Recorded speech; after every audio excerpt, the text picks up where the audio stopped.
C'était une petite satisfaction, c'est une avancée, c'est certain, hein, parce que maintenant il n'y aura plus la grande muette. Et ils vont, à un moment ou l'autre, ils vont bien être obligés de reconnaître qu'ils ont envoyé des gens du contingent, hein, des appelés comme moi et puis beaucoup d'autres, connaissant les risques de santé que nous encourions.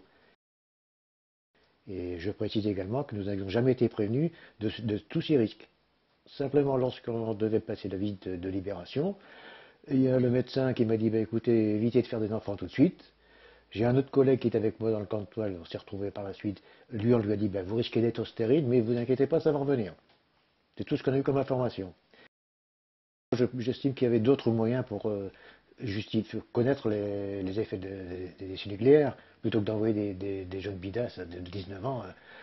Enfin, entre guillemets, c'était une mort lente, hein. Ils savaient très bien que 30 ou 40 ans après, tout le monde déclarait un cancer soit de la prostate, soit du rectum, soit des reins. Tout le monde a eu des problèmes. On n'avait aucune valeur d'être humain pour l'État français. Nous étions des pions, des numéros, il fallait y aller, il fallait avoir la bombe à tout prix. Le nombre de morts, on s'en fout. Ou le nombre de maladies, c'est pareil, le principal c'était d'avoir la bombe. Le gouvernement dit on n'était pas au courant qu'il y avait ça. Alors faut quand même pas, je vous dis, prendre les gens pour des imbéciles, on n'est quand même pas des idiots, les Français.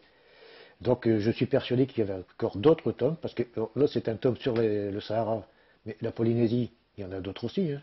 Faut pas se voiler la face, il y a d'autres tomes qui vont prendre en partie la Polynésie. Bah, le ministère de la Défense, ce que j'aimerais qu'il fasse, c'est de nous reconnaître très rapidement, plutôt que de faire traîner les choses en longueur. Et comme nous les vétérans, quand on en discute ensemble, on se dit, ben, c'est pas la peine. L'État attend que nous, on passe tous de l'autre côté, pour être tranquille. Là, il faudrait peut-être que l'État se malie un petit peu, si je puis dire, pour dire, bah, ok, d'accord, les gars, vous avez servi la France, on était fiers de servir la France, mais pas dans ces conditions-là.